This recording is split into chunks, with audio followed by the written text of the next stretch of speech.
जिसको भी यहाँ पर बयान किया गया हसन बिन अली जोज़दानी के हवाले से आप फरमाते हैं कैफ़ तरीक़ु इलल्लाह, रब को मिलना हो तो रास्ता कौन सा है?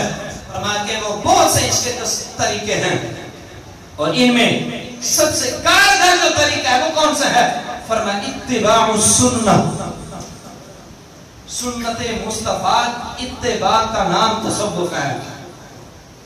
दूसरा फरमाते कैसी इत्तिबा हो?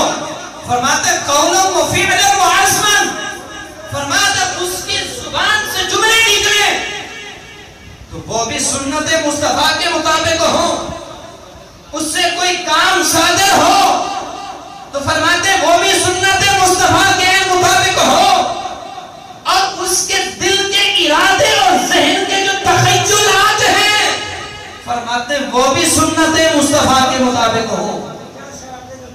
फरमाते ये है तसव्वुफ, और इस चीज को कहा जाता है तसव्वुफ। किस कदर सुन्नते मुस्तफा की पैरवी है। और इसी तरह आप आगे फरमाते क़ील लहू, आपसे पूछा गया कैफ़ तरीक़ु इला सुन्नह, फरमाते ये सुन्नत पर चले कैसे, कैसे चला जाएगा? आप फरमाते हैं बिदअत से दूर रहकर, बिदअत से दूर रहो, सुन्नत को अपनाओ। जब तुम बिदअत से दूर रहोगे सुन्नत के करीब होगे।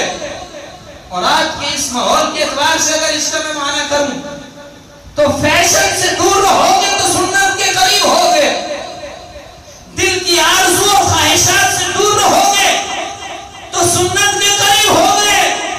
जब इस चीज को ज़हन से निकालोगे कि लोग क्या कहेंगे और ये ज़हन में बिठाओगे मोहम्मद अरबी क्या कहते हैं, तो फरमाया फिर सुन्नत के करीब होगे।